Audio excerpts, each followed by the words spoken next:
இஸ்லாமியர்களுக்கும் தலித்துகளுக்கும் சிறுபான்மையினருக்கும் நாங்கள் தான் பாதுகாப்புன்னு சொல்லிட்டு எங்களை தொடர்ச்சியாக சவப்பட்டியில் ஏற்றக்கூடிய வேலையை செய்வது திமுக. ரொம்ப நாகரிகமாக மக்கள் கேட்டது என்ன கேள்வி கேட்டாங்க, டாஸ்மார்க்கை மூடுங்கன்னா இப்போ உதயநிதி ஒரு பொறுப்பான அமைச்சராக என்ன சொல்லியிருக்கிறோம், சரி நான் அப்பாட்ட பேசுகிறேன் இல்லை ஒரு முதல்வர்கிட்ட பேசுகிறேன்னு சொல்லியிருக்கிறோம். என்ன சொன்னாப்புல, என் தாத்தா போட்டு போட்டியா? பட் ஆனால் இவ்வளோ அதிருப்தி இருக்குது, இவ்வளோ கோவம் இருந்தும் 40க்கு 40 அப்படிங்கிறது எப்படி சாத்தியமாச்சு? ரொம்ப எல்லாரும் நினச்சிட்டு இருக்காங்க திமுக என்ன பேசியிருக்காங்க பார்த்தீங்களா, ஸ்டாலின் சொன்னது செஞ்சார், கிழிச்சாரு. இது ஆரம்பத்திலிருந்து சொல்லப்பட்டது எடப்பாடி இந்த 2024க்கு ஆக்டிவாக செயல்பட மாட்டார். Okay okay. ஸோ அதற்கேற்ற போல் அவர் ரொம்ப ஸ்மார்ட்டாக ப்ளே பண்ணி முடிச்சுட்டு பிஜேபி இந்த பக்கம் வர விட்டுட்டு இப்போ பிஜேபி இங்கே அடிக்க விட்டுட்டு உட்காந்துருக்கிறார் தான் எனக்கு தோணுது. திருமாவளவனை திட்டமிட்டு புறக்கணித்த ஒரு விஷயம், அவமானப்படுத்தினதுன்னு சொல்லலாம். அதிமுகவை ரொம்ப கடுமையாக விமர்சித்தாங்க. அதாவது டயர் நக்கின்ற வரைக்கும்லாம் பேசினாங்க, குடிஞ்சே இருக்கிறாங்க, குடிஞ்சு முதுகலமெல்லாம் போயிடுச்சுன்னு அப்படி பகுத்தறிவு பேசிக்கிட்டு இருந்த திமுக இன்றைக்கி ஸ்டாலின் காலில் எல்லாரும் விழுகிறாங்கன்னு வச்சுக்கலாம். எலெக்ஷன் முடிஞ்ச உடனே காணா போன 2 பேர் இது வரைக்கும் கண்ணில் தென்படவே இல்லை, எங்கே இருக்காங்கன்னு தெரியவே இல்லை. ஸோ கண்டுபிடித்தவர்களுக்கு தக்க சமாதானம் அளிக்கப்படும். இன்னும் அடுத்து போஸ்ட்டு தான் ஒட்டணும் அவங்களை தேடி. பேருந்தில் சீட் பெல்ட்டெல்லாம் போடணும் டிரைவர், தெரியுமா உங்களுக்கு? அதுவே இந்த காவல்துறை நடவடிக்கை எடுத்தப்பட தான் நீங்கள் பஸ்ஸு திரும்பும்போது கண்டக்டர் சீட்டோட கீழே விழுந்து தான் தமிழ்நாடு நடந்துச்சு. இப்போ 2 நாளைக்கு முன்னாடி டயர் தனியாக கண்டு ஓடிச்சு பார்த்தீங்களா? அதை விட நேற்று ஒரு காணொலி பார்த்தீங்களா, பஸ் பிரேக் பிடிக்காம நேராக கொண்டு ஸ்வீட் ஸ்டாலில் உள்ள அடிச்சிட்டான். எதிர்கட்சியாக அப்படி அண்ணாமலை நின்று கேள்வி கேட்டக்கூடிய விஷயத்துக்கு தான் திமுகவும் அதிமுகவும் பதில் சொல்லக்கூடிய இடத்துல சமீப காலமாக போயிட்டு. அப்போ நீங்கள் அண்ணாமலை ஒரு ஆளே இல்லைன்னு சொல்லியிருந்தாக்கா எதுக்கு நீங்கள் அந்த அளவுக்குலாம் பேசியிருக்கணும்? ஒரு தனிநபர், ஒரு சின்ன பையன் அப்படின்னு சொல்லிட்டு வந்த ஒரு நபருக்கு மேலே நாங்கள் அரசியலில் பழந்துன்னு கொட்டை போட்டோன்னு சொல்ல நபர்கள் எல்லாம் அலறீங்கனாக்கா அங்கே பிரச்சனை எங்கே இருக்குது? உங்களுக்கு அவ்வளோ திருட்டுத்தனம் இருக்குது.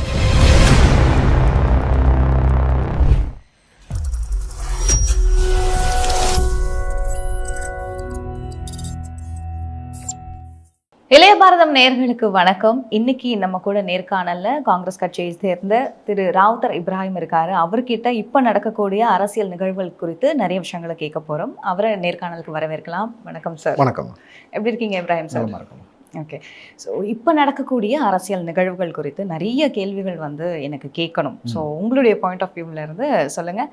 இப்போ அமைஞ்சிருக்கக்கூடிய இந்த கேபினெட், இந்த மினிஸ்ட்ரியை பற்றி நிறைய விமர்சனங்களை முன் வைக்கிறாங்க. அப்புறம் மோடியுடைய அமைச்சரவையில் ஒரு இஸ்லாமியருக்கு கூட இடம் இல்லை, ஒருத்தர் கூட இல்லை அப்படின்னு.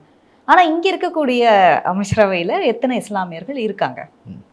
எத்தனை இஸ்லாமியர்களை திமுக காவு கொடுத்துருக்குன்னு கேளுங்க, கரெக்டாக இருக்கும் அது. ஏன்னா இங்கே இது வரைக்கும் அதாவது திமுகவை பொறுத்த வரைக்கும் பாருங்கள், சமூக நீதினு பேசுவாங்க.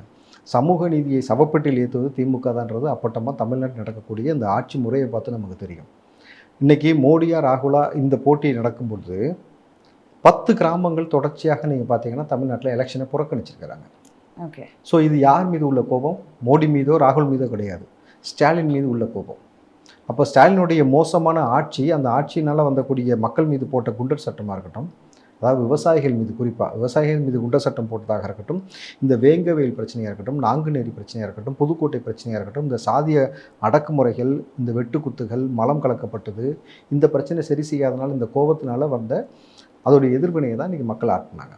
இதை தாண்டி நீங்கள் பார்த்தீங்கன்னாக்கா இந்த தமிழ்நாட்டை பொறுத்த வரைக்கும் இஸ்லாமியர்களுடைய பாதுகாவலன்னு சொல்லிக்கிட்டு அப்பட்டமாக நாடகம் ஆட வேண்டியது. அது குறிப்பாக திமுக இஸ்லாமியர்களுக்கும் தலித்துகளுக்கும் சிறுபான்மையினருக்கும் நாங்கள் தான் பாதுகாப்புன்னு சொல்லிட்டு எங்களை தொடர்ச்சியாக சவப்பட்டியில் ஏற்றக்கூடிய வேலையை செய்வது திமுக. ஓகே. இது வரைக்கும் நீங்கள் எத்தனை இஸ்லாமியர்களுக்கு நீங்கள் சட்டமன்றத்தை எடுத்துக்கங்களேன், 234 தொகுதியில் எத்தனை இஸ்லாமியர்களுக்கு இவங்க இடஒதுக்கீடு கொடுத்தாங்க? இப்போ நாடாளுமன்ற எலெக்ஷனில் எத்தனை பேர் கொடுத்தாங்க? அப்போது இஸ்லாமியர்களை கண்டால் இவர்களுக்கு ரொம்ப ஏளனமாக இது வரைக்கும் பார்த்திங்கன்னா ஒதுக்குறதா இருக்கட்டும். ஆனால் இவங்க பேசுவது பார்த்திங்கனாக்கா அதான் ஒரு பழமொழி கூட சொல்லுவாங்க, அந்த மாதிரி தான் இவர்கள் செய்கிறதெல்லாம் ஒரு சாத்தான் வேலை, பேசுகிறதெல்லாம் பார்த்திங்கனாக்கா பெருமாள் மாதிரின்வாங்க. அந்த மாதிரி மோடி இஸ்லாமியர்களுக்கு இடம் கொடுக்கவில்லை. சரி, ஓகே, மோடி இஸ்லாமியர்களுக்கு இடம் கொடுக்கவில்லைன்னு சொல்லக்கூடிய தகுதி உங்களுக்கு முதல்ல இருக்கான ஒரு கேள்வி இருக்குல்ல. நீங்கள் எல்லாத்தையும் செஞ்சுட்டு தான் அடுத்தவங்கள குறை சொல்லணும். நீங்கள் இதுலேயும் ஸ்டாலின் சொன்ன ஒரு விஷயம் பாருங்கள், தமிழ்நாட்டில் போதை கலாச்சாரமே கிடையாது. இங்கே மது என்பதோ போதை என்பதோ இங்கே வந்து மெத் என்பதோ கஞ்சா என்பதோ இங்கே கிடையவே கிடையாது. இந்த புழக்கம் என்பதே கிடையாது. தமிழ்நாட்டில் கஞ்சா புழக்கம் அதிகமாக இருப்பது போல் மோடி அவர்கள் சித்தரிக்கிறார். இது பிரதமர் பதவிக்கு அழகு இல்லைன்னு பேசினார். வெக்கமே இல்லாமல் அந்த வார்த்தையை எப்படி வந்து இங்கே தமிழ்நாட்டில் இருந்துக்கிட்டு ஒரு முதலமைச்சர் அந்த ஸ்டேட்மெண்ட்டை சொல்லுவார் நமக்கு புரியல. இன்றைக்கி இந்த ஸ்டேட்மெண்ட்டில் நீங்கள் சொல்கிறதுலையே இன்னொரு விஷயத்தை பொருத்தி பாருங்கள். இந்த 3 வருஷமாக இந்த போதையுடைய பயன்பாடு இருக்குல்ல, இந்த கிராஃப் இருக்குல்ல, எந்த அளவுக்கு இன்க்ரீஸ் ஆகிருக்குனாக்கா கிட்டத்தட்ட பார்த்தீங்கன்னா எத்தனை பர்சன்டேஜ்னு பார்த்தீங்கன்னா எக்கச்சக்கமாக போயிருக்கு. எந்த தவறுமே செய்யாத 11 வயது சிறுமி வரைக்கும் வந்து பாதிச்சிருக்கு. இன்றைக்கி 11 வயது சிறுமியை 6 மாதமாக 2 சிறுவர்கள் அதே தெருவில் வசிக்கக்கூடிய ஒரு டெய்லர் வந்து பாலியல் பண்ண செஞ்சுருக்கிறாங்க. அதை போய் அந்த குழந்தை பெற்றவங்கள்ட்ட சொன்னாக்கா அந்த பெற்றவங்க அதை கேட்கக்கூடிய மனநிலை இல்லை. ஏன்னா அப்பா அம்மா 2 பேருமே குடிக்கிறாங்க. அந்த 2 பேரும் குடித்ததுடைய விளைவு 6 மாதம் அந்த குழந்தைங்க சீரழிக்கப்பட்டிருக்கு. அதில் அந்த முதியவருக்கு வந்து ஏதாவது ஒரு பால்வினை நோய் இருந்துச்சுன்னா இந்த குழந்தையோட எதிர்காலமே என்ன இருக்கும்? அப்போது தாய் உள்ளம் கொண்ட ஸ்டாலின்னு சொல்லி பேசுகிறாங்க. தாய் உள்ளம் கொண்ட ஸ்டாலின் வந்து அவர் ஏன் இதற்கு இது வரைக்கும் நடவடிக்கை எடுக்கலை? அதை தாண்டி உதயநிதி அவர்களிடம் கேட்கப்பட்ட கேள்வி, எலெக்ஷன் பிரச்சாரத்துக்கு வந்த பொழுது டாஸ்மார்க்கை மூடுங்க, ஒரு பொறுப்புள்ள அமைச்சர் என்ன சொல்லியிருக்கணும்? இல்லை நீங்கள் வந்து உதயநிதிட்ட ஏன் மக்கள் சொல்கிறாங்கனாக்கா உங்கள் அப்பா தான் சிஎம், நீங்கள் ஒரு அமைச்சர்ன்ற ஒரு பொறுப்பில் தான் உங்கள்கிட்ட சொல்கிறாங்க. இதே சிதம்பரம் அவர்கள் வந்து எலெக்ஷன் பிரச்சாரத்துக்கு வந்த பொழுது சிதம்பரத்தில் அவங்க வந்து என்ன சொன்னாங்கன்னா, மக்கள் டாஸ்மார்க்கை மூடுங்க, அப்படி மூடாட்டி என்னுடைய வீட்டில் இருக்கக்கூடிய பையனுக்கு அவங்க அம்மா சொல்கிறாங்க 30 வயசை தாண்டிடுச்சு, அவனுக்கு இன்னும் கல்யாணம் ஆகலை, அவனுக்கு ஒன்று டாஸ்மார்க்கை மூடுங்க, அப்படி இல்லைன்னா உன் வீட்டில் பொண்ணு இருந்தால் கட்டி கொடுன்னு கேட்டாங்க. அந்த காணொலி இருக்கு வேணால் நான் தரேன், சரிங்களா? அப்போ உங்கள் வீட்டில் பொண்ணு தான் கட்டி கொடுப்பீங்களா என் பிள்ளைக்குன்னு பட்டவத்தமாக கேட்டாங்க. அப்போது அந்த மாதிரிலாம் உதயநிதியை கேட்காம ரொம்ப நாகரிகமாக மக்கள் கேட்டது என்ன கேள்வி கேட்டாங்க? டாஸ்மார்க்கை மூடுங்கன்னா அப்போ உதயநிதி ஒரு பொறுப்பான அமைச்சராக என்ன சொல்லியிருக்கணும்? சரி நான் அப்பாட்ட பேசுகிறேன், இல்லை ஒரு முதல்வர்கிட்ட பேசுகிறேன்னு சொல்லியிருக்கணும். என்ன சொன்னாப்புல? என் தாத்தா ஓட்டு போட்டியா? அன்றைக்கி டாஸ்மார்க்கை மூடுவோன்னு சொன்ன கலைஞர் சொன்னார், அன்றைக்கி அவர் ஓட்டு போட்டியா? போடல, இல்லை இன்றைக்கி குடிக்க வச்சு கொள்ளுவோன்ற மாதிரி பேசுகிறாரு. இப்போது ஒரு ஒரு ஒரு தமிழ்நாடு அரசாங்கம் வந்து இந்த மதுவை, இந்த டாஸ்மார்க்கை மூடாமல் இருப்பதற்கு என்ன காரணம்? வருமானம் வருதுன்னு தான். சரி, நான் ரொம்ப எளிய முறையில் ஒரு வழி சொல்கிறேன். உங்களுக்கு வருமானம் வருவதற்கு ரொம்ப எளிய முறையில் சொல்கிறேன். நோகாமல் உங்களுக்கு வருமானம் வரும். டாஸ்மார்க்கை மூடுவீங்களான்னு சொல்லி தாய் உள்ளம் கொண்ட ஸ்டாலின் தான் சொல்லணும். அதாவது தமிழ்நாட்டில் எத்தனை கோடி பேருமா? 8 கோடி பேர். இந்த 8 கோடி பேரில் 3 கோடி பேரை தள்ளிடுங்க. அதாவது குழந்தைகள், முதியோர்கள், சிறார்கள் தள்ளிட்டிங்கன்னா மிச்சம் 5 கோடி பேர் இருக்கிறோம். 5 கோடி பேர் மாதம் ₹1 தரோம். அரசாங்கம் ஒரே ஒரு கூகுள் பே நம்பர் மட்டும் சொல்லுங்கள். மாதம் ₹1 தரோம். அப்போ 5 கோடி ரூபாய் ஆச்சா உங்களுக்கு? உங்களுக்கு 5 கோடி பத்தலை, 100 கோடி வேணுன்றீங்கன்னு வச்சுக்கலாம். மாதம் ₹10 தரோம். ஒரு டீ செலவு தானே. நான்லாம் மாதம் ₹1000 தரேன், ஓகேவா? அப்போ மாதம் சாலிடாக 100 கோடி ரூபாய் அரசாங்கத்துக்கு வந்துடும். எந்த பிரச்சனையுமே இல்லாமல். நீங்கள் வந்து வீட்டு வரி உயர்த்திருக்கீங்க, பத்திரப்பதிவு உயர்த்திருக்கீங்க, மின்சார விலை உயர்த்திருக்கீங்க, பால் விலை உயர்த்திருக்கீங்க, பேருந்து விலை உயர்த்திருக்கீங்க, எல்லா கட்டணத்தையும் பல மடங்கு கூட்டி வச்சுருக்கீங்க. இதையும் தாண்டி எங்களை நாங்களே பாதுகாத்துக்கிறதுக்கு அரசாங்கத்துக்கு கப்பம் கட்டுறோம், ஓகேங்களா? அப்போ மாதம் 100 கோடி வருது. ஸ்டாலின், தாய் உள்ளம் கொண்ட ஸ்டாலின் சொல்லுங்கள், இப்போ டாஸ்மார்க்கை மூடுவீங்களா?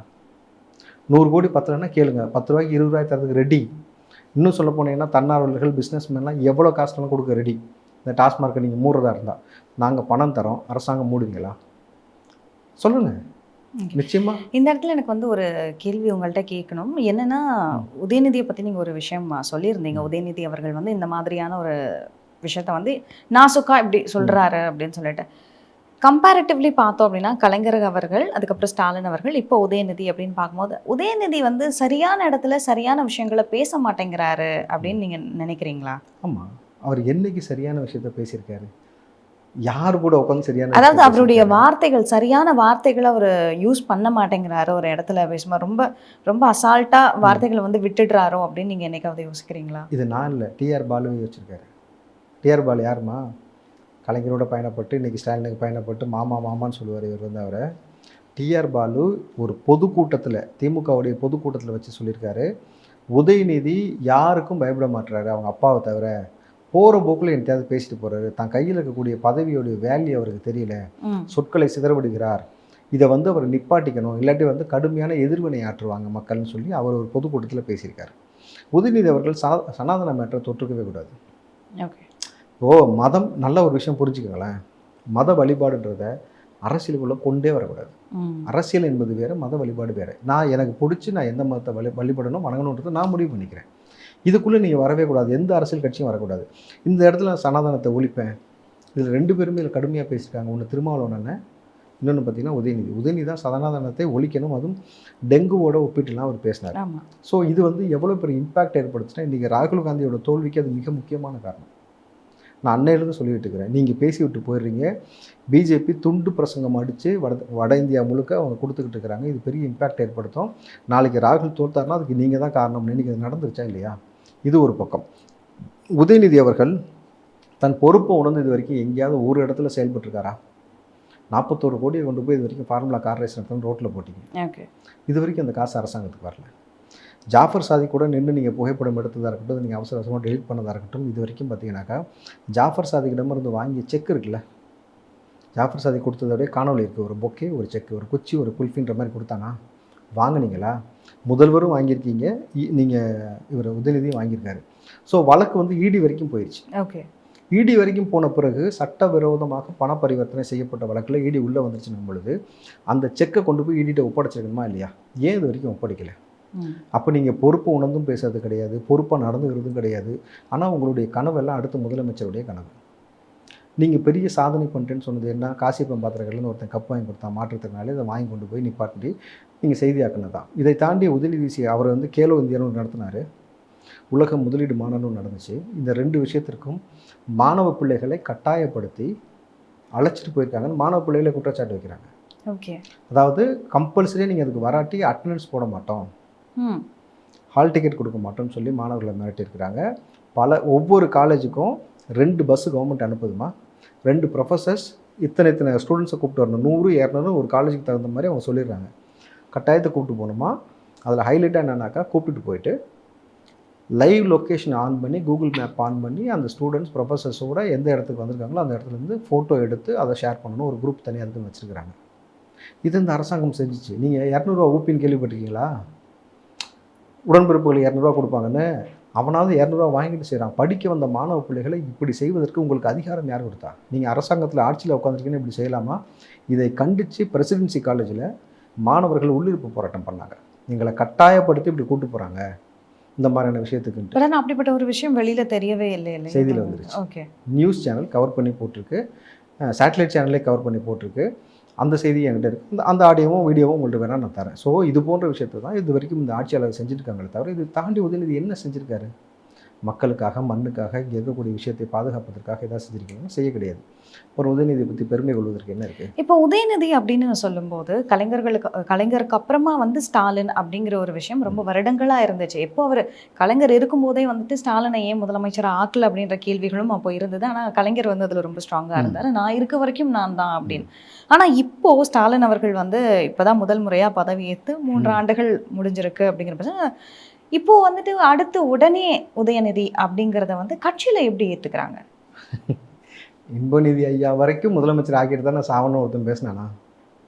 கட்சி நபர்கள் உள்ளபடி பார்த்தீங்கன்னா 2 மனநிலையில் இருக்கிறாங்க. பாதி பேர் அதிருப்தி, புழுக்கம்.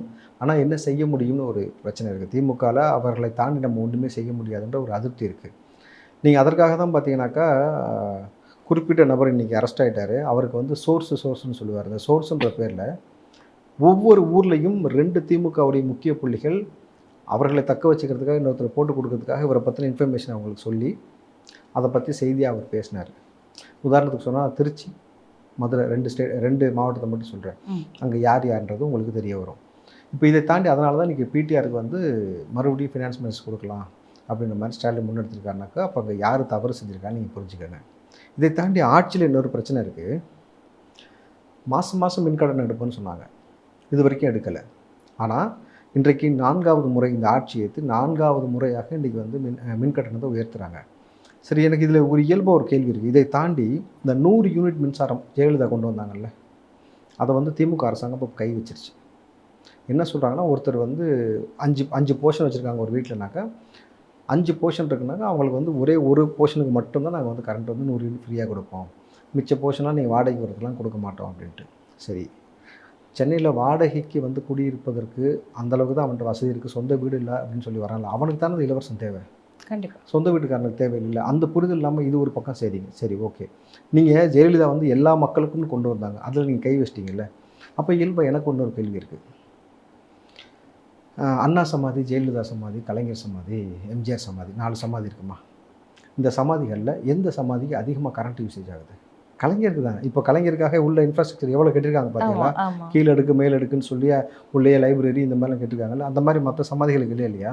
அப்போ அதிகமாக கரண்ட் யூசேஜ் யாருக்கு ஆகும்? பயப்படாம சொல்லுங்க. கலைஞர் அவர்கள் நீங்கள் பயப்படுறது புரியுது. ஏன்னா திமுக ஆட்சியில் ஊடக வேலை எல்லாம் வெட்டினாங்க, விரட்டி சரிங்களா? அதனால அந்த பயம் எனக்கு புரியுது. ஸோ கலைஞர் சமாதிக்கு அந்த மின்சாரம் அதிகமாக யூசேஜ் ஆகுது. அதற்கு கரண்ட் பில் யார் கட்டுறா? அரசாங்கம். அரசாங்கம் கரண்ட் பில், அந்த காசு யாருடைய காசு? நம்ம காசு. மக்களுடைய காசு. நான் ஒரு பதிவு பார்த்தேன். ஏன்டா எங்கள் காசு எடுத்து உங்கள் ஒப்பனுக்கு நீ கரண்ட் பில் கட்டுற, எங்களுக்கு இலவசமாக கொடுத்த கரண்ட்டில் கை வைக்கிறது என்ன நியாயம்னு சொல்லி பதிவு போட்டிருந்தாங்க. அப்போ மக்களுடைய அதிருப்தி எந்த அளவுக்கு வெளிப்பட்டிருந்தா இந்த மாதிரியான விஷயம் இருக்கும்.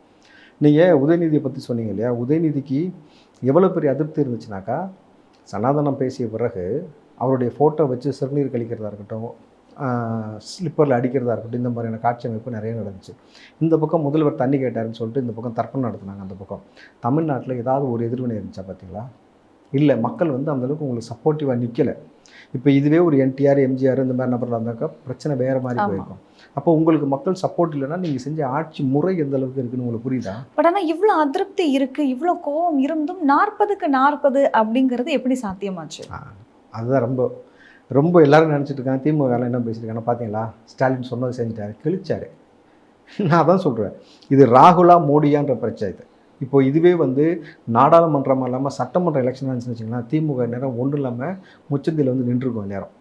இது வந்து ராகுலா மோடியா அந்த பிரச்சாரத்தில் நீங்கள் பார்க்கும்பொழுது தமிழ்நாட்டுக்கு இருக்குது. எப்பயுமே உங்களுக்கு தெரியும், சவுத்தில் வந்து இங்கே வேறு ஒரு மண், வேறு ஒரு களம்ன்றதுனால மோடி வேண்டான்ற ஒரு விஷயத்த ரொம்ப ஆணித்தனமாக அவங்க பேசி வச்சுருக்காங்க. குறிப்பாக வந்து மோடி அவர்கள் வந்து அந்த கோயில், ராமர் கோயில் பிரச்சனையை அவர்கள் எடுத்து கையாண்ட விதத்தில் இங்கே வேறு மாதிரி போச்சு. மணிப்பூர் பிரச்சனை இங்கே வேறு மாதிரி கையாண்டாங்க. அப்படி இருக்கும் பொழுது ராகுலா மோடியான பொழுது இங்கே வந்து பிஜேபி வளர்வதற்கு இன்னும் காலம் இருக்குது. வளரவே இல்லைன்னு சொல்ல முடியாது, வளர்ந்து கொண்டே வருகிறது. ஆனால் இங்கே தமிழ்நாட்டை பொறுத்த வரைக்கும் இன்னும் கொஞ்சம் டைம் எடுக்கும். அப்போது இது ராகுலா மோடியான பொழுது ராகுலுக்கு கிடைத்த வெற்றியை தவிர இது ஸ்டாலின் கிடைத்த வெற்றி கிடையாது. ஆனால் திமுக எப்படி கொண்டாடுதுன்னா, இதெல்லாம் ஸ்டாலின் தான் செஞ்சார், கிழிச்சார். அப்போ ஏன் உனக்கு ஓட்டு சதவீதம் குறைஞ்சிச்சு? பிஜேபிக்கு போன ஓட்டு சதவீதம் எல்லாமே திமுகலேருந்து போனது. ஓகே. அதிமுக அவங்களோட ஓட் பர்சன்டேஜ் தக்க வச்சுக்கிட்டாங்க. நாம் தமிழர் ஓட் பர்சன்டேஜ் இன்க்ரீஸ் ஆகிருக்கு, மாநில அந்தஸ்து பெற்றுட்டாங்க. விடுதலை சிறுத்தை அதே 2 சீட்டு ஜெயிச்சிருக்காங்க, பர்சன்டேஜ் கூடியிருக்கு, மாநில அந்தஸ்து பெற்றுறாங்க. அப்போ திமுகவுக்கு மட்டும்தான் பார்த்தீங்கன்னாக்கா ஓட்டு சதவீதம் குறைஞ்சிருக்கு. அந்த ஓட்டு சதவீதம் அப்படியே தான் வந்துச்சுன்னா பிஜேபிக்கு போயிருக்கணும் போது உங்கள் மீது இருக்கக்கூடிய அதிருப்தின்னு ஒன்று இருக்குல்ல. இவர் என்ன பெருமை பேத்திக்கிறாங்கன்னா, நாங்கள் 40 ஜெயிச்சிட்டோம் சொன்னபடி 10 சீட்டு காங்கிரஸ் கட்டுங்களா. இந்த 40 பேர் ஜெயிச்சு நான் கேட்குறேன், நாடாளுமன்றத்தில் போய் நீங்கள் என்ன செய்ய போகிறீங்க?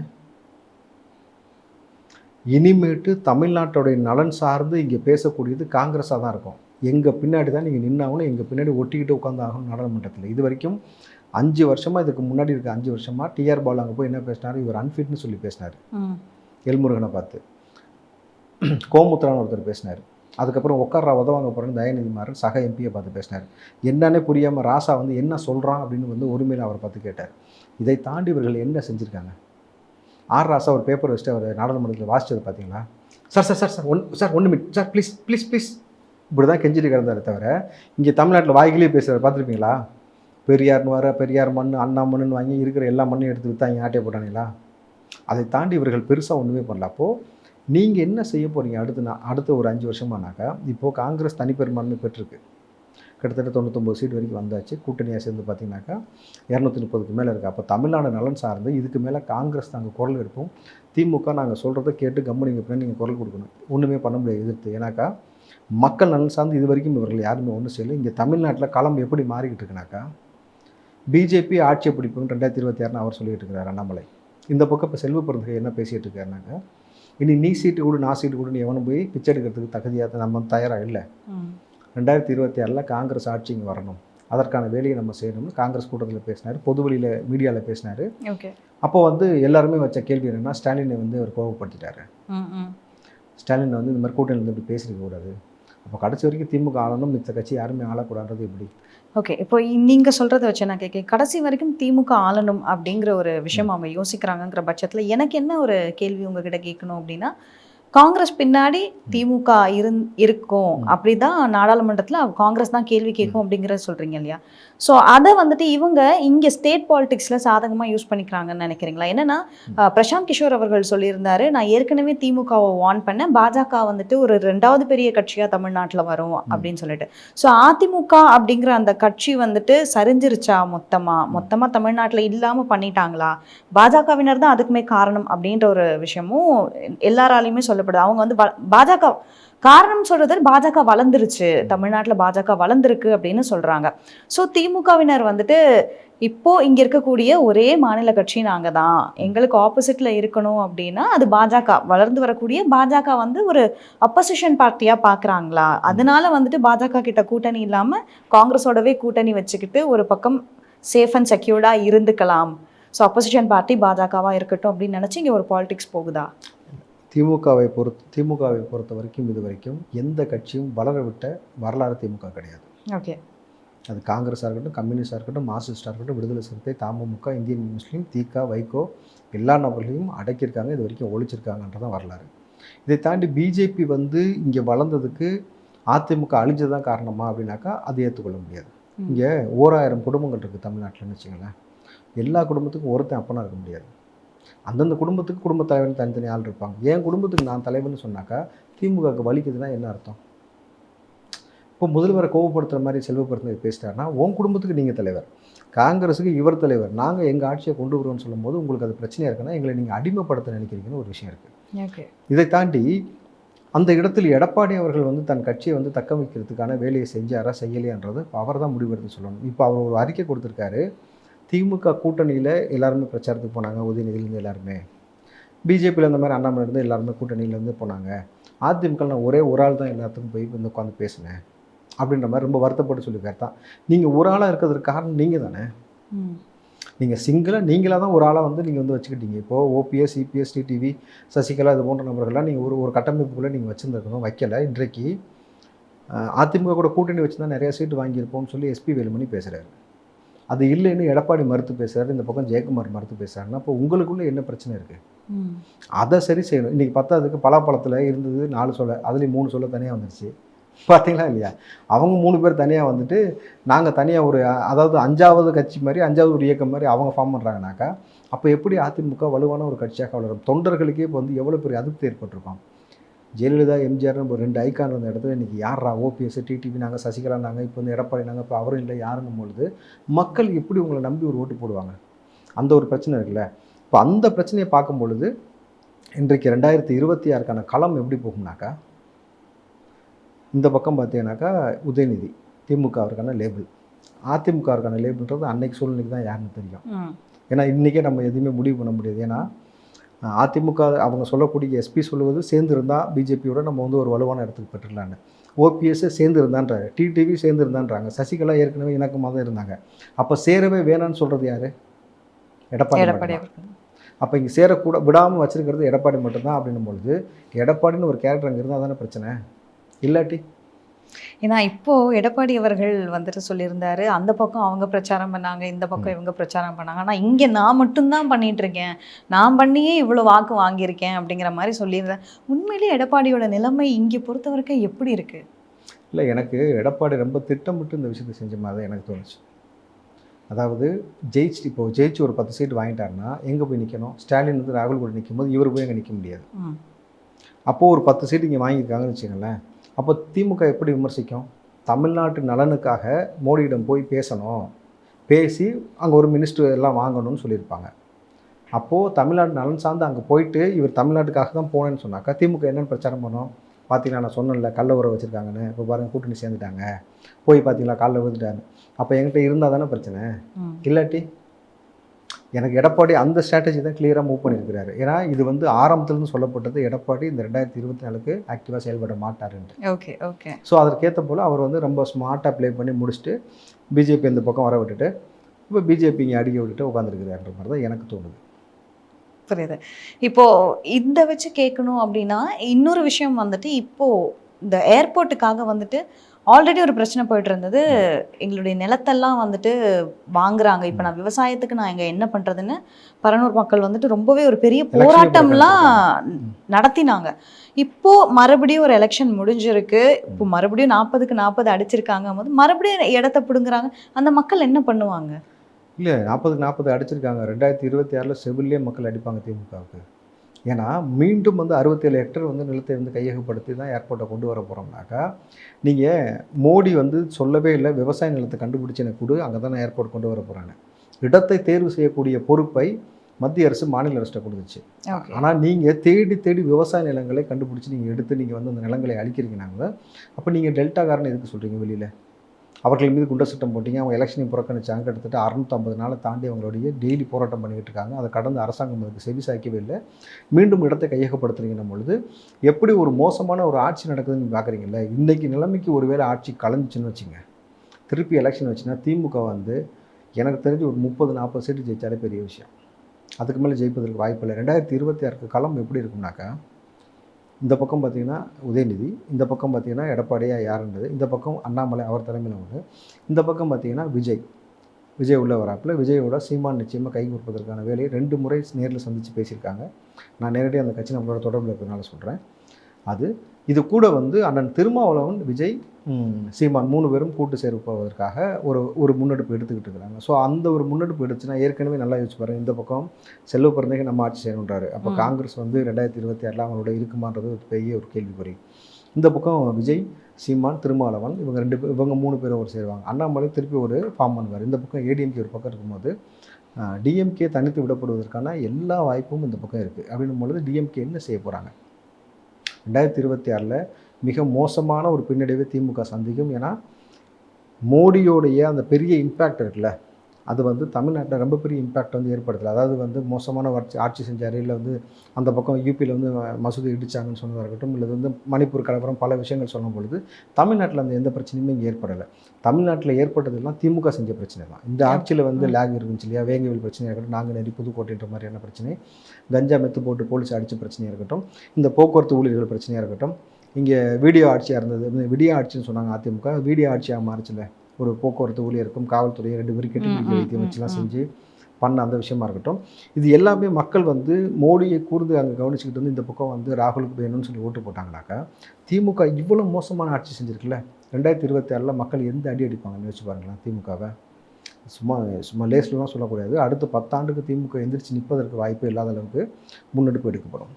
ஓகே, இப்போ நீங்கள் சொல்கிற மாதிரி இந்த வேங்கை வயல் பிரச்சனையாக இருக்கட்டும், நாங்குநேரி பிரச்சனை, இவ்வளோ பிரச்சனைகள் இருந்தும் ஏன் இதில் கான்சென்ட்ரேட் பண்ணலை அப்படின்னு நினைக்கிறீங்க? அவர்களுக்கு அந்த மக்களை பற்றின எந்த அக்கறையும் கவலையும் கிடையாது. தனக்கு இணையாக ஒருத்தர் வளர்ந்துட்டு அது வந்து ரொம்ப பெரிய வைத்தறிச்சலை வந்து திமுக கொடுத்துக்கிட்டே இருக்குது. அதற்கு உதாரணம் தான் இந்தியா கூட்டணியில் நீங்கள் பார்த்துருப்பீங்க அந்த காணொலி. திருமாவளவனை வந்து திட்டமிட்டு புறக்கணித்த ஒரு விஷயம், அவமானப்படுத்தினதுன்னு சொல்லலாம். அதாவது அகிலேஷ் யாதவ் பக்கத்தில் அவர் நிற்கிறாரு, ராகுலுக்கு பக்கத்தில் இந்த பக்கம் ஸ்டாலின் நிற்கிறாரு. நல்லா பாருங்கள், ஒரு வேட்டி அணிந்த ஒரு நபர், வேட்டி சட்டை போட்டு கரை சட்டை போட்டு அவர் வந்து எடுத்தோடனே திரும்ப கையை கொடுக்காம ஒரு 4 பேருக்கு முன்னாடி இருந்து அப்படியே கைக்குலிக்கு வர மாதிரி திரும்ப கை கொடுத்தோடனே சரி ஹேண்ட் ஷேக் பண்ணுறான்னு கொடுத்தாங்க. அவரை கூப்பிட்டு போய் அப்படியே ஒரு ஓரமாக நிற்க வச்சிட்டிங்க. அப்போ ஒரு தலித்து இந்த இடத்தில் நமக்கு சரி சகமாக வந்து நிற்கிறதா அப்படின்ற மாதிரியான ஒரு கால்பனிச்சில் அவர் செஞ்சுட்டாங்கன்னு சொல்லி அவர்கள் கட்சி நபர்களே வந்து பெரிய அதிருப்தியில் இருக்கிறாங்க. அப்போ ஏன் வந்து உங்களுக்கு அவர் வளர்ச்சி வந்து உங்களுக்கு வலிக்குதுன்றது ஒரு கேள்வி இருக்குல்ல. இப்போ திருமாவளவன் அப்படின்னு வரும்போது என்னன்னா சார், இது முதல் முறை கிடையாது. இதுக்கு முன்னாடி நிறைய புகைப்படங்கள் அந்த மாதிரி வெளியில வந்திருக்கு. ஆமா, சேரா இருக்கட்டும், அதாவது ஸ்டாலின் இல்லத்துல நினைக்கிற ஒரு புகைப்படம் வந்து எல்லாருமே வந்து சோஃபால உட்காந்துருப்பாங்க, இவர் மட்டும் தரையில உட்காந்துருந்த மாதிரியான இவ்வளோ விஷயங்கள் நடக்குது. ஆனால் அதுக்கு எதுக்குமே திருமாவளவன் அவர்கள் வந்து பெருசாக வாயை திறந்து அதுக்கான விளக்கங்கள்னு எதுவுமே சொல்லல. அவர் சொன்னால் கேஷுவலாக நடந்த ஒரு விஷயம் அப்படிங்கிற மாதிரி ஒரே ஒரு வாட்டி அவர் சொன்ன மாதிரி எனக்கு ஒரு ஞாபகம். ஆனால் இவ்வளவு இருந்தும் இந்த மாதிரியான விஷயங்கள் நடந்துமே ஏன் அவர் இன்னும் திமுகவோடவே இருக்காருன்னு நினைக்கிறீங்க? சமூகத்தில் இவங்களோட போராடி மல்லு கட்டி நம்ம மேலே வரணும்னு நினைக்கிறாரு. நம்மளும் அங்கேருந்து வெளியில் வந்துட்டோம்னா நம்மளை திட்டமிட்டு திமுக அழிச்சிரும்ன்றது அவங்களுக்கு தெரியும். அப்போது சில விஷயங்களை பொறுத்து கொண்டு நம்ம மேலே வந்து அதுக்கப்புறம் தான் திரும்பி அடிக்கணுன்றது தான் அவருடைய ஸ்ட்ராட்டஜி. இன்றைக்கி அதனால தான் பாருங்கள், இன்றைக்கி வந்து அவ்வளோ பொறுமையாக இருந்து சில விஷயங்களை கையாண்டார். இன்றைக்கி மாநில கட்சியோட அந்தஸ்து பெற்றுச்சு. இனி அடுத்தடுத்து அந்த வளர்ச்சியை நோக்கி போகும்பொழுது 2026 நிச்சயமாக சொல்கிறேன், திமுகவோட கூட்டணி இருக்கவே இருக்காது. ஆனால் திருமாவளவனுக்கு அவ்வளோ பெரிய ஒரு மன உளைச்சலை ஏற்படுத்தியிருக்காங்க திமுக. இதை தாண்டி சமூக நீதி பேசக்கூடிய திருமாவளவனும் சரி, அவங்க தான் அந்த சனாதன கோட்பாடை உடைக்கணும்னு சொல்லக்கூடிய நபர்கள் பொன்முடியோட மனைவியார் காலில் விழுக வச்சு ஆசீர்வாதம் வாங்க வச்சுருக்காங்க. யாரை? அந்த கட்சியுடைய இன்னொரு எம்பி இப்போ தான் ஜெயிச்சு முடித்த உடனே வந்து பொதுச் செயலாளர் அவரை கூப்பிட்டு போய் அந்த காணொலி ஃபோட்டோலாம் வெளியிட்டு திமுக வெளியிட்டிருக்குனாக்கா, என்னைக்கா இருந்தால் நீங்கள் எங்கள் காலு கீழுக்கு அடிமைதான்ற ஒரு காட்சி அமைப்பு படுத்துகிறாங்கல்ல.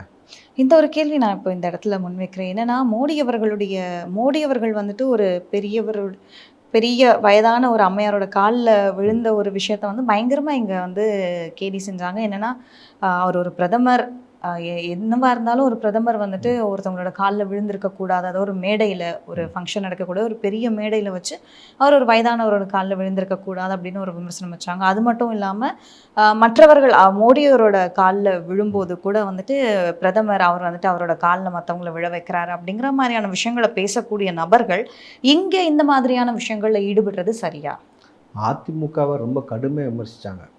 அதாவது டயர் நக்கின்ற வரைக்கும்லாம் பேசினாங்க. குடிஞ்சே இருக்கிறாங்க, குடிஞ்சு முதுகெலும்புலாம் போயிடுச்சுன்னு அப்படி பகுத்தறிவு பேசிக்கிட்டு இருந்த திமுக இன்றைக்கி ஸ்டாலின் காலில் எல்லாரும் விழுகிறாங்க. கவனிச்சிங்களா? துர்காம்மா காலில் விழுகிறாங்க. சேகர் பாபு சாமியார் மாதிரி வந்து அப்படியே ஷாலை போட்டு நிற்கிறாரு, அவர் காலில் விழுகிறாங்க. இப்போ திமுக என்ற கட்சி அது வேறு மாதிரி வந்து பரிமாணம் வளர்ந்துக்கிட்டே போகுது. அதாவது எல்லாத்தையும் கொத்தடிமைப்படுத்தணும். அந்த மன்னர் போக்குன்னு ஒன்று இருக்குல்ல, அந்த விஷயத்தை செஞ்சுக்கிட்டே வராங்க. அந்த மன்னர் போக்கில் நீங்கள் அன்பில் மகேஷ் அவர் வந்து கூட பேசியிருக்கார். ராஜராஜ சோழன், ராஜேந்திர சோழன்லாம் ஒரு மேடையில் பேசினார். அப்போது இன்னமும் உங்களுக்கு என்ன இருக்குனாக்கா, தமிழ்நாடு ஏதோ உங்களுக்கு எழுதி கொடுக்கப்பட்டது மாதிரியும் நீங்கள் தான் காலங்காலமாக ஆட்சி செய்வீங்க, நம்ம வச்சதான் சட்டன்ற மாதிரி உங்கள் இஷ்டத்துக்கு கலைஞரை பற்றின பாடப்புத்தகத்தில் வந்து கலைஞரை பற்றின சப்ஜெக்ட் நீங்கள் நினைக்கும் போதெல்லாம் எல்லா சிலபஸ்லையும் கொண்டு வரீங்க. 9th 10th வரைக்கும் கொண்டு வந்துட்டீங்க. கலைஞர் என்ன செய்தான்றதெல்லாம் தாண்டி நீங்கள் ஆட்சி உங்கள் கையில் கொடுத்தோன்னே மக்கள் எதிர்பார்த்த ஒரே ஒரு விஷயம், நல்லாட்சி கொடுக்கணும். அதுதான் நம்ம உங்கள்கிட்ட எதிர்பார்த்தோம். ஆனால் நல்லாட்சி இது வரைக்கும் கொடுத்தீங்களா? 1650 கோடி வரி ஏய்ப்பு செஞ்சுருக்காரு ஜெகத் ரட்சகன். பணத்தை கொண்டு போய் பணத்துக்குள்ளே ஒழிச்சு வச்சார். மறுபடியும் அவருக்கு வாய்ப்பு கொடுத்துருக்கீங்கனாக்கா, அப்போ திமுக என்ன மாதிரியான நிலைப்பாட்டில் இருக்குன்னு உங்களுக்கு புரியுதா? கோடியாக கொள்ளடிக்கிறவனுக்கு தான் என் கட்சியில் இடம். மறுபடியும் அவன் தான் சீட்டு கொடுப்பான், அவன் தான் கொள்ளடிப்பான், அவன்கிட்ட தான் ஏகப்பட்ட சொத்து குவியும். நாங்கள் அதிகப்படியாக வளர்ந்துக்கிட்டே போவோம். 3 கோடி 5 கோடிக்கு வாட்ச் கட்டுற அளவுக்கு வளருவோம். எங்கள் இஷ்டத்துக்கு நாங்கள் என்ன வேணால் செய்வோன்ற ஒரு மனநிலை இருக்குல்ல, இதுதான் திமுக செய்யறதை தவிர இது தாண்டி என்ன செஞ்சுருக்காங்க? ஸோ இந்த இடத்துல இப்போ அன்பில் மகேஷ் அப்படிங்கிற பேர் சொன்னதுனால நான் கேட்குறேன், ஸ்கூல் திறந்தாச்சு. எல்லா வருஷமும் வந்து இந்த ஜூன் மாதம் அப்படின்னு ஆனாலே வந்து பரபரப்பாயிருவாங்க. பேரண்ட்ஸ்க்கு வந்து ரொம்பவே நிம்மதியாயிருவாங்கன்னு சொல்ல, ஒரு பெரிய வெக்கேஷனுக்கு அப்புறம் பசங்க ஸ்கூலுக்கு போகிறாங்க அப்படின்னு. ஒவ்வொரு வருஷமும் வந்துட்டு கல்வித்துறை அமைச்சர் வருவார், பேசுவார். நிறைய விஷயங்கள் வந்து இந்த புதுசாக வர குழந்தைங்களுக்கு வந்து சாக்லேட் கொடுக்கறது, இல்லை வந்து அவங்கள கிளாஸில் பார்க்க. ஆனால் இந்த வருஷம் இப்போ தான் எலெக்ஷன் முடிஞ்சிருக்கு, எல்லாருமே பரபரப்பாக இயங்கக்கூடிய இந்த டைமில் வந்துட்டு ஸ்கூல் திறந்தாச்சு, பிள்ளைங்க ஸ்கூலுக்கு வந்தாச்சு. ஆனால் கல்வித்துறை அமைச்சர் எங்கே? அமைச்சரை காணவில்லை. தேடி கண்டுபிடித்தவர்களுக்கு தக்க சன்மானம் வழங்கப்படும். போஸ்ட்டு தான் ஓட்டணும்.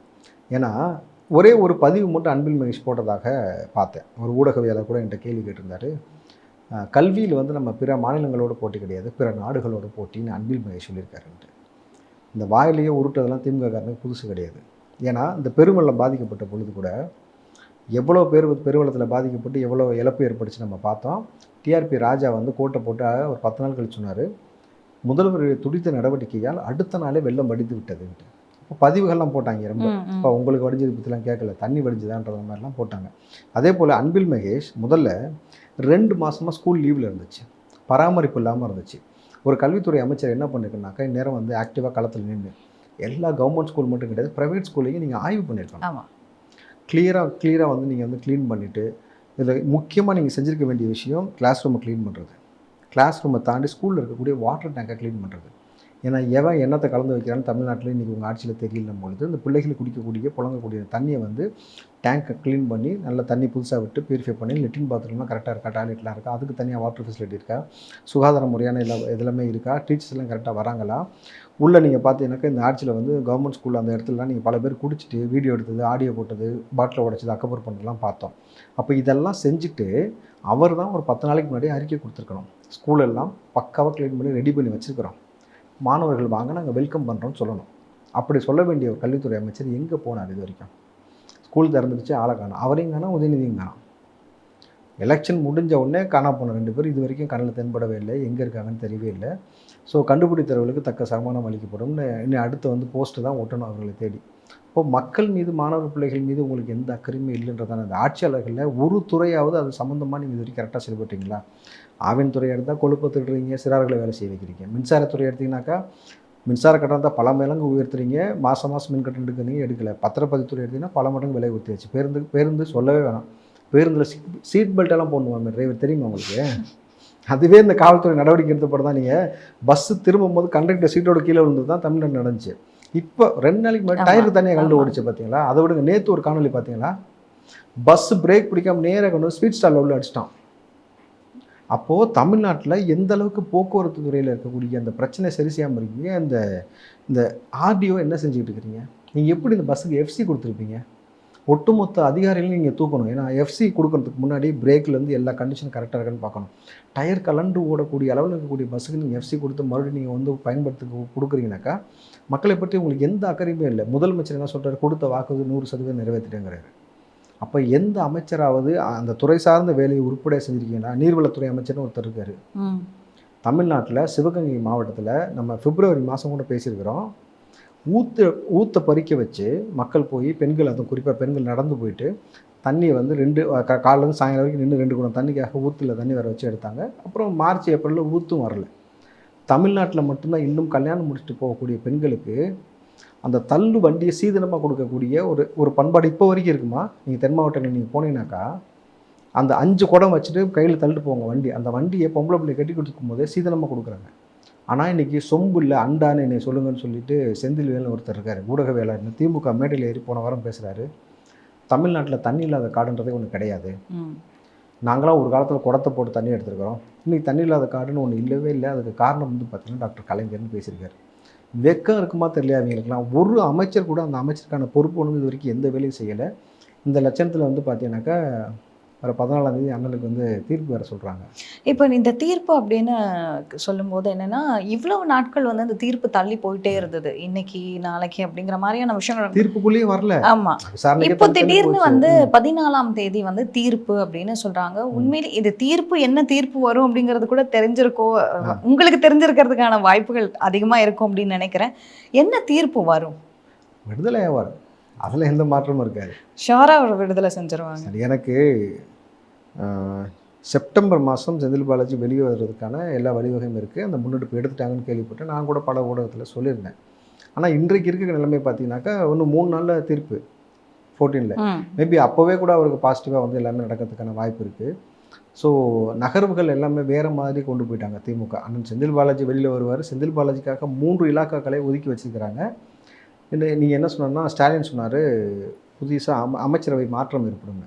அந்த மாற்றம் ஏற்படாமல் இது வரைக்கும் நிப்பாட்டி வச்சுருக்காங்க. உங்களுக்கு புரியுதுங்களா? அண்ணனுக்காக தான் வெயிட்டிங். செந்தில் பாலாஜி இவ்வளவு நாட்கள் இதை நகர்த்தி போட்டதுக்கு என்ன காரணம்? அது பல சிக்கல் இருந்துச்சு. சவுக்கு வெளியில் இருந்தார். அப்போ வந்து இங்கே இவருக்கான பிரச்சனை பயங்கரமாக போயிட்டு இருந்துச்சு. 2வது மறுபடியும் மோடி தான் பெரும்பான்மையில் வருவான்ற மாதிரியான இருந்துச்சு. ஸோ அப்போ பெரும்பான்மை வெளியில் வந்தால் இந்த வழக்கு மட்டும் கிடையாது, மெத்து விவகாரம் இருக்குல்ல, ஜாஃபர் சாதிக் மேட்ரு இருக்குது, அந்த பஞ்சாயத்து இருக்குது. 2G விவகாரத்தை மறுபடியும் தூசி தட்டுருக்காங்க, ராஜா மேட்ரு இருக்குது, கனிமொழி மேட்ரு இருக்குது. அப்படின்னும் பொழுது பல நகர்வுகள் இருந்துச்சு. ஆனால் இன்றைக்கி வந்து பார்த்தீங்கன்னாக்கா எல்லாமே சில மாதிரியான அப்படியே ஒரு மாற்றங்கள் ஏற்பட்டிருக்கு. பெரும்பான்மை கிடைக்கல. இந்த பக்கம் சந்திரபாபு நாயுடு வந்து ஸ்டாலின் ஃபோன் பண்ணி பேசுனது எதற்காக, யாருக்காக, இதெல்லாம் நீங்கள் பொருத்தி பார்த்தீங்கன்னா ஈஸியாக புரிஞ்சிடும். ஏதாவது ஒரு பிரச்சனை திமுக வந்து சேஃப் சைட் பண்ணிக்கிறதுக்கு சந்திரபாபு நாயுடு பேசிட்டு மோடி எதுவும் இடி ஐடின்னு அனுப்பிச்சிட வேண்டாம். ஏன்னா நண்பர்கள். 2வது ரஜினிகாந்த் இருக்கார், ரொம்ப க்ளோஸ் அவருக்கு. அப்படின்னும் பொழுது பல நகர்வுகளை முன்னெடுத்து தான் இப்போ அடுத்து வந்து தீர்ப்பு. அதாவது டக்குன்னு பாருங்களேன், எல்லாம் முடிஞ்சு பதவியேற்று முடிச்சோன்னே 14ஆம் தேதி தீர்ப்பு சாயங்காலம் வருதுனாக்கா எப்படி? விசாரணை வந்து எல்லாம் பண்ணி சரி ஓகே அண்ணன் வெளியில் வருவார். அவருக்கு ஒரு 3 இலாக்கா வந்து தேர்ந்தெடுத்து வச்சுருக்கிறாங்களாம், அவர் செலக்ட் பண்ணிக்கிற மாதிரி. ஸோ 2வது உதயநிதி வந்து 2ஆம் கட்ட தலைவர்கள் எல்லாத்தையும் வச்சு தனியாக அவர் ஒரு டீம் ஃபார்ம் பண்ணியிருக்காரு. சீனியர்லாம் யாரும் வேணான்னு. பட் அந்த டீமில் வந்து செந்தில் பாலாஜி இருக்கார் 2ஆம் கட்ட தலைவரில். அப்படி செந்தில் பாலாஜி என்ன தான் வசியம் இருந்திருக்குன்னே தெரியல. சீரியஸாம்மா நீங்கள் பாருங்கள், டிடிவி கூட இருக்கும்போது அவருக்கு ரொம்ப க்ளோஸ் செல்லப்பில்லை, ஜெயலலிதா கூட இருக்கும்போது ரொம்ப க்ளோஸாக இருந்தார். இந்த பக்கம் ஸ்டாலின் கூட வந்து இப்போ ரொம்ப க்ளோஸாக இருக்கார், உதயநிதி வரைக்கும் க்ளோஸாக இருக்காருன்னா என்ன வசியம் மருந்து வச்சுருக்காங்கன்னே தெரியல. சரி, அதுக்கு கொடுத்தா நமக்கு கொஞ்சம் யூஸ் ஆகும், கேட்கணும் அண்ணா வெளியே வந்ததுக்கப்புறம். ஓகே. நம்ம வந்துட்டு இங்கே நடக்கக்கூடிய நிறைய விஷயங்களை பற்றி பேசிகிட்டே இருக்கோம். திமுகவை பற்றி நிறைய விஷயங்கள் நான் கேட்டேன். இது பேசணுன்னா நம்ம இன்னும் நிறைய பேச வேண்டியது இருக்குது. ஆனாலும் எனக்கு இன்னொரு பக்கத்துல இருந்து சில கேள்விகள் இருக்குது. என்னன்னா இப்போ பாஜகவை பொறுத்த வரைக்கும் வந்துட்டு எலெக்ஷன் இந்த ரிசல்ட்ஸ் எல்லாம் வரதுக்கு முன்னாடி வரைக்கும் வந்துட்டு அண்ணாமலை அவர்கள் பாஜகவை பொறுத்த வரைக்கும் அண்ணாமலையால் தான் வந்து தமிழ்நாட்டில் பாஜக ஓரளவுக்கு இல்லை நிறையவே தெரிஞ்சிருக்கு வளர்ந்துருக்கிறதுக்கான காரணம். ஆனால் எலெக்ஷன் ரிசல்ட்ஸ் வந்ததுக்கு அப்புறமா வந்துட்டு பயங்கரமான ஒரு கான்ட்ரவர்சி, அதாவது கட்சிக்குள்ளே இருக்கிறவங்களே வந்துட்டு தோல்வியே அண்ணாமலைனால தான் அப்படிங்கிற மாதிரியான விஷயங்களும். இப்போ ஓப்பனாக சொல்லணும்னா ட்விட்டரில் வந்துட்டு எக்ஸ் தளத்தில் வந்துட்டு தமிழிசை சவுந்தரராஜன் போடக்கூடிய சில பதிவுகள், அண்ணாமலை சம்மந்தப்பட்ட சில பதிவுகள் அப்படின்னு வரும்போது உட்கட்சியிலேயே ஒரு பெரிய சண்டை இருக்கா? அது ஒரு மிஸ் அண்டர்ஸ்டாண்டிங்னு எடுத்துக்கலாமா? இல்லை இவ்வளோ நாள் அமைதியாக இருந்தோம், இதுக்காக தான் அமைதியாக இருந்தோம், இப்போ பேச வேண்டிய தருணம்னு நினச்சி பேசுகிறாங்களா? சொல்லுவாங்கள்ல, புலி படுத்துருச்சுன்னா பூனை என்னடான்னு கேட்க மாட்டாங்க கதையா. அது நிறையா நிகழ்வு நடக்கும். இப்போது ரிசல்ட் வந்த அன்னைக்கு அண்ணாமலைக்கு வந்து பிறந்த நாள், ஜூன் 4. தமிழ்நாட்டில் நீங்கள் அதுக்கு முன்னாடி பார்த்தீங்கன்னா ஜூன் 2 வந்து இளையராஜாவுடைய பிறந்தநாள், 3 கலைஞருடைய பிறந்தநாள், 4 வந்து அண்ணாமலையோட பிறந்தநாள். நான் கூட அண்ணாமலைக்கு வாழ்த்து சொல்லியிருந்தேன் அன்றைக்கி. அதாவது 2ஆம் தேதி வந்து இசைக்கு பிறந்தநாள், 3ஆம் தேதி கலைக்கு பிறந்தநாள், 4ஆம் தேதி மலைக்கு பிறந்தநாள் அப்படின்ட்டு. ஸோ இன்றைக்கி அண்ணாமலை வந்து பிஜேபி வளர்ந்துருக்கா வளரலையான்னு கேள்வி கேட்கக்கூடிய நபர்களுக்கு பிஜேபி இருக்கான்னு கேட்ட ஒரு இடத்துல பிஜேபி இருக்குன்னு சொல்கிறதும், முன்னெல்லாம் நீங்கள் வந்து காரில் பிஜேபி கொடி போட்டுலாம் எங்கேயுமே பார்க்க முடியாது. அந்த அளவுக்குலாம் வந்து ரொம்ப ஃபெமிலியர். இன்றைக்கி வந்து எல்லா இடத்துலையும் பிஜேபி கொடி போட்டு காரில் போகிறாங்கனாக்கா அதுக்கு அண்ணாமலையோட ஒரு முன்னெடுப்பு ஒரு காரணம். அது இல்லைன்னு மறுக்க முடியாது. இப்போ நான் காங்கிரஸாக இருந்தாலும் அண்ணாமலை இண்டிவிஜுவலாக என்ன ஒரு வேலை செஞ்சுருக்கான்றதை நம்ம சொல்ல வேண்டிய இடத்துல இருக்கிறோம். இப்போது எதிர்க்கட்சியாக அப்படி அண்ணாமலை நின்று கேள்வி கேட்டக்கூடிய விஷயத்துக்கு தான் திமுகவும் அதிமுகவும் பதில் சொல்லக்கூடிய இடத்துல வந்து சமீப காலமாக போய்கிட்டு இருந்துச்சு. அப்போ நீங்கள் அண்ணாமலை ஒரு ஆளே இல்லைன்னு சொல்லியிருந்தாக்கா எதுக்கு நீங்கள் அந்த அளவுக்குலாம் பேசியிருக்கணும்? எதுக்கு உங்களுக்கு பயம் வரணும்? ஒரே ஒரு வாட்சை பற்றி கேட்டவர் தான் இன்றைக்கி பாவம் 14ஆம் தேதி தான் இருக்கிற என்ன தீர்ப்புன்னு தெரிய போகுது. அவர்லேருந்து ஆரம்பித்து அண்ணாமலை சொல்லக்கூடிய விஷயத்துக்கு தான் ஸ்டாலின் அவர்கள் ரியாக்ட் பண்ணாங்க, உதயநிதி ரியாக்ட் பண்ணாங்க, இந்த பக்கம் வந்து எடப்பாடி ரியாக்ட் பண்ணார். எல்லா கட்சிகளும் இன்னும் கூட சீமானனுக்கும் சரி அண்ணாமலைக்கும் ஒரு பெரிய ஒரு வார்த்தை போரெல்லாம் போச்சு. அதை தாண்டி அரசியல் மாண்பு கருதி வந்து இன்றைக்கி சீமானுக்கு அவர்கள் வாழ்த்து சொல்லியிருக்காரு அண்ணாமலை. இப்படி ஒரு விஷயம் இருக்குல்ல. அப்போது அண்ணாமலையுடைய வளர்ச்சி பிஜேபி நபர்களுக்கு ஏன் பிடிக்கலனாக்கா ஒரே ஒரு காரணம் தான், மோடியோடைய செல்லப்பிள்ளையாக அண்ணாமலை இருப்பதுன்றது அவர்களால் ஏற்றுக்கொள்ள முடியல. இவ்வளோ ஆண்டு காலமாக பிஜேபியோடைய அரசியல் வாழ்க்கையில் ஒரு மாநில கட்சி தலைவரை கூப்பிட்டு போய் எல்லா ஸ்டேட்டுக்கும் பிரச்சாரம் பண்ண வைக்கக்கூடிய நிகழ்வு எங்கேயுமே நடக்கலை. அது அண்ணாமலைக்கு நடந்துச்சு. அண்ணாமலை இருக்கும்பொழுது தான் 8 முறை இங்கே வந்திருக்கிறாரு. பர்சனலாக அவர் காரில் கூப்பிட்டு போன விஷயமா இருக்கட்டும், அவருக்கு கொடுத்த முன்னெடுப்பு, அவர் கொடுத்த நான் இருக்கேன் நீ இறங்கி அடின்னு மோடி சொன்ன அந்த விஷயமா இருக்கட்டும். இப்போ இதெல்லாம் வந்து இவர்களுக்கு என்னன்னாக்கா ஒரு பெரிய நம்ம இவ்வளோ சீனியர் மோஸ்ட்டாக இருந்துட்டோம், ரொம்ப சின்ன பையன் அண்ணாமலை 38 தான் ஆகுது அப்படின்னும் பொழுது அவங்களால அதை ஏற்றுக்கொள்ளவே முடியல. அக்கா தமிழிசை அவர்கள் காங்கிரஸ் ரத்தம். ஏன்னா அவங்க அப்பா வந்து காங்கிரஸ் கட்சியோட தலைவர். அதுக்கப்புறம் வசந்தனுக்கு ஓனர் இருக்கார் பாருங்கள், இன்றைக்கி விஜயவேசன், அதெல்லாம் அவங்க சித்தப்பா அப்படின்றதுனால இல்லை. இவங்க வந்து ஒரு ஆளுநராக வந்துட்டாங்க, இந்த பக்கம் வந்துட்டாங்க. ஆனால் தமிழிசைகிட்ட ஒரே ஒரு பிடிச்ச விஷயம் என்னன்னாக்கா அவங்க கிரிட்டிசைஸ் பண்ணாங்க. அதுக்கு முன்னாடி அவங்க தலைவராக இருக்கும் பொழுது உருவ கேலி வந்து ரொம்ப பங்கம் பண்ணாங்க. அதுவும் குறிப்பாக டிஎம்கே சைட்லேருந்தும் சரி மற்ற கட்சிகளும் சரி ரொம்ப கிரிட்டிசைஸ் பண்ணும்போது ரொம்ப ஸ்போர்ட்டிவாக எடுத்துக்கிட்ட விஷயமா இருக்கட்டும், அதை அவங்க சிரிச்சுக்கிட்டே கையாண்ட விதம் இருக்குல்ல, அதுதான் அவங்க மேலே ஒரு மரியாதை வர வச்சிச்சு. அவங்க பொறுமையாக இருந்து கையாண்ட விட ஒரு பெண் வந்து இந்தளவுக்கு நின்று செஞ்சுருக்காங்கன்ட்டு தமிழிசை இருக்கும்போது தான் பிஜேபி வளர ஆரம்பிச்சிது. வரைக்கும் பெருசாக வளரல. அதுக்கு அவங்க தான் தாமரை வளரும்னு சொல்லிட்டு ரொம்ப போராடினாங்க. அதற்கு பின்னாடி அண்ணாமலை வந்த பிறகு அக்ரெசிவாக இறங்கி சில விஷயத்தை செஞ்சார். நான் இப்படி தான் செய்வேன், இது பிராமண கட்சியாக வச்சுக்க முடியாது, சில ஒரு முன்னெடுப்பு எடுப்பேன்னு சொல்லிட்டு செஞ்சாங்க. இன்றைக்கி ரிசல்ட் வந்து அண்ணாமலை ஜெயிச்சிருவார் அப்படின்னு கன்ஃபார்மாக ஜெயிச்சிருவார் அப்படின்ற ஒரு இது இருந்துச்சு. ஜெயிக்கலன்னொன்னே சரி இப்போ அவருக்கு ஒரு பெரிய செட்பேக் ஆகிடுச்சுன்ட்டு இப்போ ஆளாளுக்கு விமர்சனம் பண்ண ஆரம்பிச்சிட்டாங்க. ஆனால் இவர்கள் என்ன விமர்சனம் பண்ணுறாங்க, இந்த பக்கம் இப்படி, இன்னொரு பக்கம் எப்படியாவது வந்து இவரை வந்து மத்திய அமைச்சரை ஆக்கணும்னு சொல்லி பிஜேபியிலேருந்து பல டீம், இப்போ நீங்கள் 4-5 டீமாக இருக்காங்க. அங்கே வந்து அக்கா வானதிக்கு ஒரு டீம் இருக்குது, நயனா நாகேந்திரனுக்கு ஒரு டீம் இருக்குது, கருணாகராஜனுக்கு ஒரு டீம் இருக்குது, தமிழிசைக்கு ஒரு டீம் இருக்குது, பொன்னாருக்கு ஒரு டீம் இருக்குது, இந்த மாதிரி பல டீம் இருக்குது, எல்முருகனுக்கு ஒரு டீம் இருக்குது. எல்லா நபர்களுமே வந்து அண்ணாமலையை மத்திய அமைச்சர் ஆக்கிடணும்னு மோடிக்கு வந்து விண்ணப்பம் வச்சுருக்காங்க. ஓகே, அது அண்ணாமலை மீது உள்ள பாசத்தால் கிடையாது. மத்திய அமைச்சர் ஆகிட்டால் இங்கே இடம் காலியாயிரும். புரிஞ்சா உங்களுக்கு? ஏன்னா பிஜேபியுடைய அஜெண்டா என்னன்னாக்கா அவங்களுடைய இது எப்படி பார்த்தீங்கன்னா ஒரே நபர் 2 பதவியில் இருக்க முடியாது.